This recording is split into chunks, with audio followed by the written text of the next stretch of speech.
Първи случай на маймунска шарка за тази година потвърдиха от столичната регионална здравна инспекция. Какви са симптомите и има ли риск от разпространение? Симона Горчева по темата. Преди да стигне до болница, 37-годишният мъж търси помощ в Центъра за сексуално здраве. Имаме данни, че най-вероятно от същата група контактна, може би ще има още няколко лица, които ще излезат с този проблем. Според Елена Биринджиева, за да се заразиш, е необходим близък контакт и допир. Копира други заболявания, докато излезе обрива, който е доста специфичен. Сред характерните симптоми на маймунската шарка, освен общото неразположение, са типичен обрив, който започва като зачервено петно, висока температура и подути лимфни възли.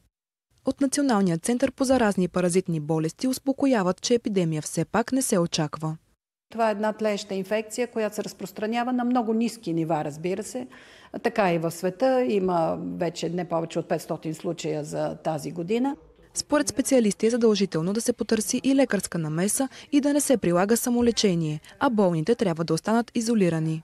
За BTV новините, Симона Горчева.